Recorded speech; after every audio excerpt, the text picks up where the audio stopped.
మార్చి 18, 2025న Osmania university political science హాల్లో BC ఉద్యమం దిశ కార్యక్రమము నిర్వహించారు. ఈ కార్యక్రమానికి స్కాలర్ రవి అధ్యక్షత వహించగా ప్రొఫెసర్స్, రాజకీయ నాయకులు, విద్యార్థులు అధిక సంఖ్యలో పాల్గొని చర్చించుకోవడం జరిగినది. ఈ సందర్భంగా ప్రొఫెసర్ ప్రభంజనం గారు మాట్లాడుతూ బీసీలకు సోది ఆపి సోయి తెచ్చుకోండి అంటూ సొంత పార్టీ కోసము అందరం ఐక్యంగా ముందుకు కదలాలంటూ మాట్లాడటం జరిగింది. ఈ సందర్భంగా ఈ చర్చల్లో భాగంగా ఆత్మాన్యత పెంచుకొని ఒకరిపై ఒకరు దాడులు చేసుకోవటం కాకుండా కుల నిర్మూలనకు భాగస్వామ్యం కావాలని మాట్లాడారు. బీసీ ఉద్యమం అంటే హక్కుల ఉద్యమే అవుతుంది, కానీ అదే బహుజన వాదంగా మారిన రోజు రాజ్యాధికారానికి అడుగులేయటం సాధ్యమవుతుందని మాట్లాడుతున్నారు ప్రొఫెసర్ ప్రభంజనం గారు. ఈ సందర్భంగా రంగురంగుల పూలని ఏరి కూర్చోడానికి ఒక దారం కావాలి, మీరు అవుతారా అని చెప్పేసి అది మీ తమ్ముడు, నువ్వెందుకు రాకూడదు? ఇది బీసీ చేసుకోవాల్సిన ప్రశ్న. ఎందుకంటే బీసీలు అందరూ ఒక విప్లవాన్ని కోరుకుంటున్నారు. బీసీలకు రాజ్యాంగం రావాలని కోరిక ఉంది, కానీ ఆ ఉద్యమంలో త్యాగం నేను చేయొద్దు, నా కుటుంబం చేయొద్దు, పొరిగింటోళ్ళు చేయాలి. కొన్ని నేను ఒక్కడే అనుకుంటే పర్లేదు, ఆ పొరిగింటి ఆయన కూడా అనుకుంటున్నాడు, ఆయన పొరిగింటి అని చేయాలి. అందుకే వాళ్ళ బీసీలంతా కూడా బానిసత్వంలో మగ్గుతున్నారు. భావదారిద్ర్యం ఉంది, భావజాల దారిద్ర్యం ఉంది కాదంటే. ఇప్పటివరకు బీసీలకు తాత్విక సైద్ధాంతిక పునాది అనేది లేదు. కనుకనే ఏ పార్టీలో బీసీనైనా గెలిపించుకున్నాం. ఆ బీసీ ఆధిపత్య అగ్రకుల నాయకత్వం పార్టీలకు బానిసలు. వాళ్ళు షికారు పుట్టారు. నా పరిభాషలో షికారు పుట్టారు. కాంశీరామ్ అయితే డైరెక్ట్ చెంచాలను షికారు పిట్టలు వేటగానికి మేలు చేస్తే కానీ పక్షి జాతికి మేలు చేయవు.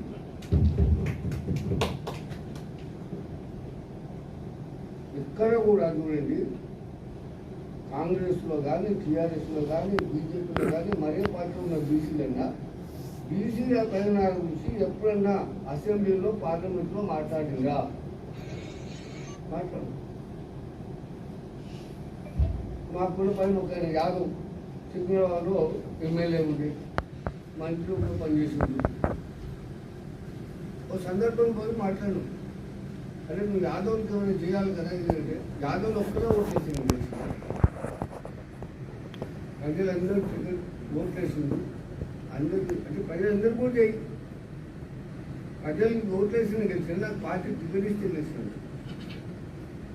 మనం కూడా ఇప్పటివరకు ప్రజలు ఓట్లకు అమ్ముడుపోతున్నారు అంటున్నారు. అసలు పార్టీ టికెట్లు అమ్ముకుంటున్నారు ఎప్పుడు మార్పు ప్రశ్నించామా? ఈ ఆలోచన మనకు వచ్చిందా? 100 కోట్లు అక్కడి నుంచి టికెట్ కొనుక్కుంటాడు, మళ్ళీ వచ్చి ఇక్కడ ఓట్లు కొనుక్కుంటాడు. అది రాజ్యాంగ విరుద్ధమే, ఇది రాజ్యాంగ విరుద్ధమే. కనుక బహుజనులకు, బీసీలకు రాజ్యాంగం రావాలంటే మనకంటూ ఒక నిర్దిష్టమైన ప్రణాళికతో పాటు ఒక పార్టీని ఏర్పాటు చేసుకోవాలి.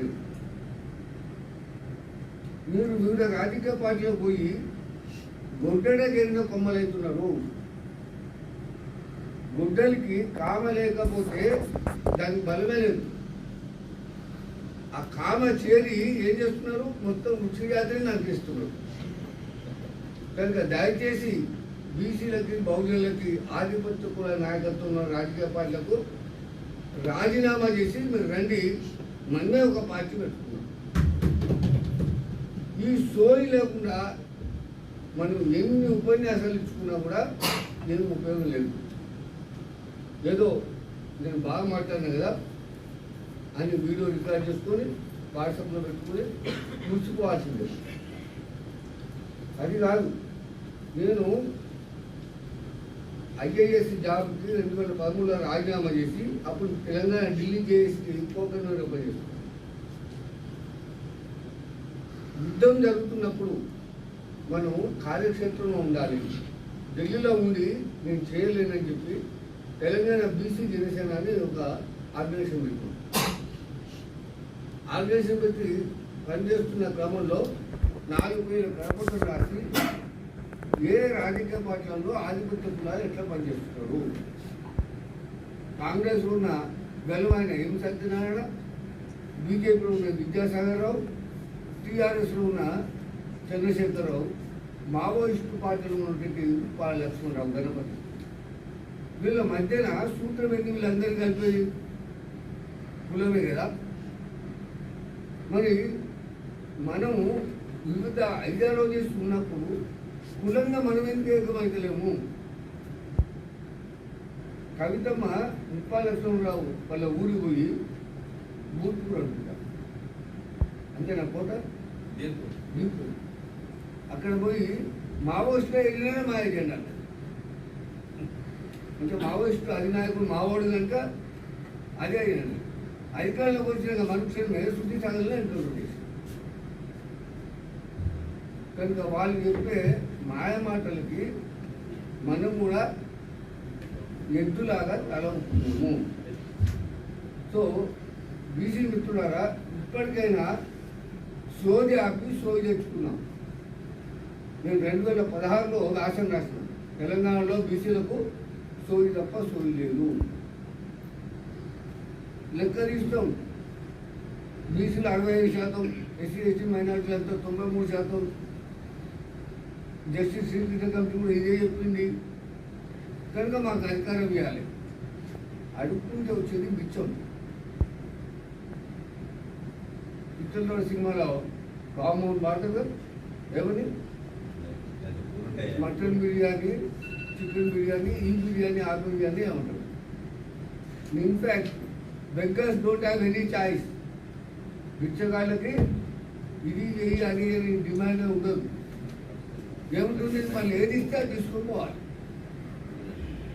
ఆశపోయిన చేసినా, మురిగిపోయిన చేసినా, అప్పుడే ఉండి చేసినా తీసుకొని పోవాలి. బీసీలకు ఏమంటారు, షార్ట్ మెమరీ ఉంటుంది. ఇప్పుడు ఇచ్చినా లేదా, ఇప్పుడు ఇస్తే ఉంది. నీకు చట్టాలు తయారు చేస్తావా? నీకు ఎమ్మెల్యే అయితే నువ్వు చట్టాలు తయారు చేస్తావు. ఈ సర్పంచులు, ఎంపీటీసీలు నేను ఇవ్వద్దని అనట్లేదు, కానీ నీకు శాసనాలు చేసే అధికారం లేదు. శాసనాలు చేసే అధికారం కాదు అక్కడ మనం కూర్చోలేదు. 17 ఎంపీలు ఉంటే 34 బీసీలకు ఇవ్వయా అని చెప్పి అక్కడ కూర్చోలేదు. వాడు గెలుపు కూరాల పేరిట రెడ్లకే ఇస్తే కొంతమంది మనోళ్ళు కూడా స్టార్ క్యాంపెయినర్గా పోయి ఆ రెడ్లను వెలుమని గెలవడానికే ప్రచారం చేసి ఉంటుంది వాళ్ళు. ఇవాళ మనం ఏమంటున్నాం? బీసీలకు ఇది అన్యాయం అవుతుంది, అన్యాయం అవుతుంది. పునర్జన వాళ్ళు అధికారులు ఎవరు ఉంటే వాటికి అనుకూలంగా వాళ్ళు చేసుకుంటాడు. నువ్వు అధికారులకు ఎట్లా వస్తావని నువ్వు నీ ప్రణాళిక ఉండాలి. నువ్వు అధికారులకు వస్తే నీకు అనుకూలంగా చేసుకుంటావు. లేదు, న్యాయబద్ధంగానే చేస్తావు కదా. మనం నీతి నిజాయితీ వాళ్ళం, బీసీలో రెక్కల కష్టాన్ని నమ్ముకున్న వాళ్ళు. బీసీ లేదు, ఊరు లేదు, ఉత్పత్తి లేదు, ఉద్యమాలు లేవు. మరి త్యాగాలు మనవి, భోగాలు ఎవరికి? దొరలేదు. వ్యక్తి తెలంగాణ అందరూ సాయుధ రక్తంగా పోవడం అంటారు, తప్పది.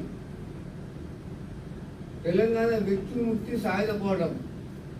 వ్యక్తికి వ్యతిరేకంగా గ్రౌండ్లో ఫ్రీగా కళ్ళు ఇవ్వాలి, గొల్ల కుటుంబాలు గొర్రె పిల్లలు ఇవ్వాలి, వ్యక్తి మందలు పెట్టాలి. చాకరోళ్ళు ప్రతి సంబంధ కులాలు పోయి ఆ గడిలో పనులన్నీ అయిపోయినాకనే ఆ తర్వాత మన సొంత పనులు చేసుకోవాలి.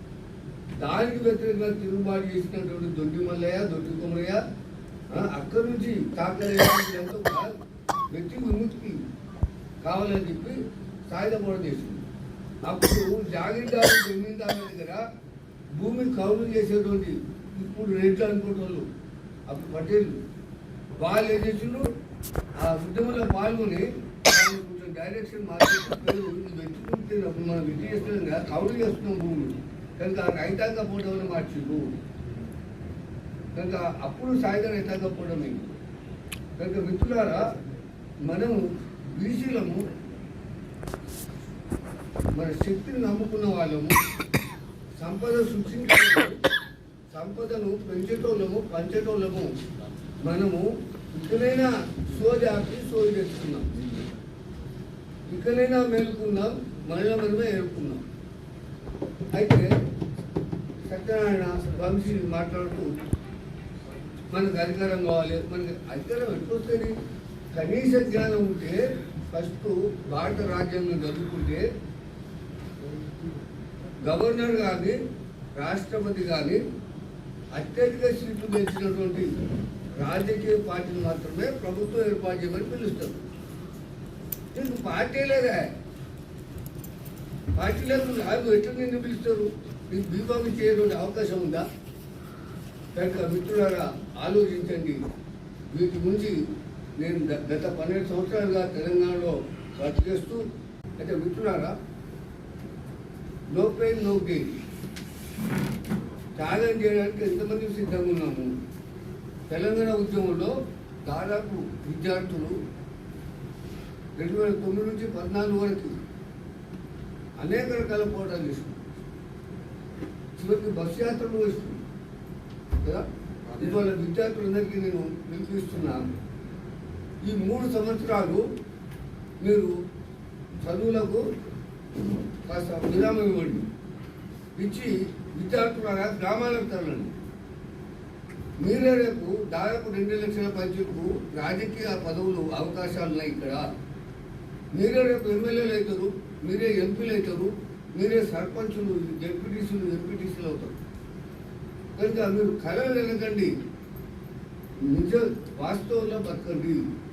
సో మీరు ఇక్కడ కూర్చొని ప్రతి ఒక్కరు కూడా కళలు కడుతున్నారు కానీ వాస్తవాలు పోవట్లేదు.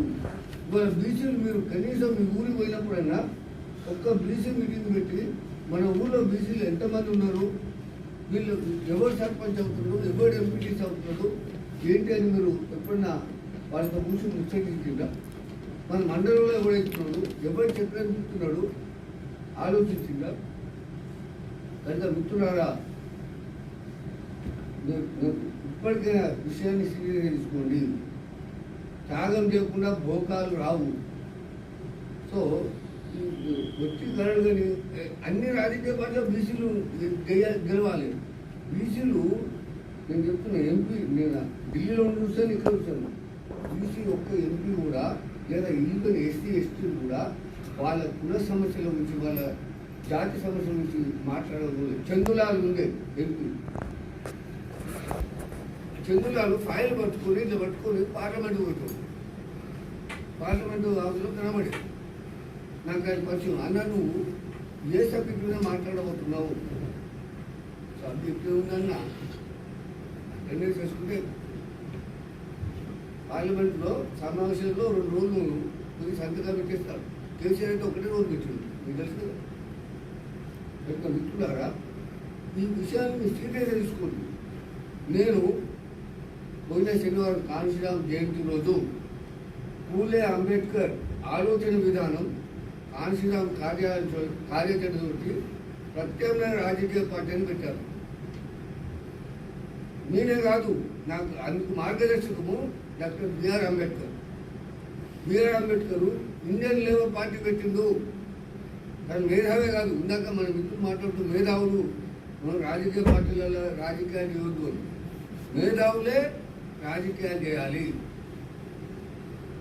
లేకపోతే ఏమి లేని వాడు వస్తే వాడు ఏం చేస్తాడు? అన్నీ మ్యానిపులేషన్ చేస్తాడు. ఎట్లా డబ్బు సంపాదించుకోవాలి, ఎట్లా లాబింగ్ చేయాలి, ఎట్లా ఎమ్మెల్యేలు మనం ఎట్లా తీసుకోవాలి, ఎన్ని కోట్లు ఇచ్చి వాళ్ళు కొనాలని ఆలోచన. సో ఇవాళ నేను ఇచ్చే పిల్లలకి మేధావులే రాజకీయాల్లోకి రండి. మేధావులే మీకు జ్ఞానం ఉంటుంది, పరిజ్ఞానం ఉంటుంది, శాస్త్ర జ్ఞానం ఉంటుంది. MA political science, MA sociology, MA history.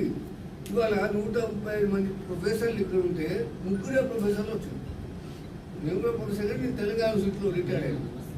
ఈ యూనివర్సిటీలో 3 ఎట్లా వస్తారు? ఇదే పొలిటికల్ సైన్స్ డిపార్ట్మెంట్లో ఇందాక మిత్రులు మాట్లాడుతున్నారు, 3 బీసీ ప్రొఫెసర్లు అట రాలే. ఆ పక్కన హిస్టరీ డిపార్ట్మెంట్ అక్కడ 2 బీసీ ప్రొఫెసర్లు ఎందుకు రాలే?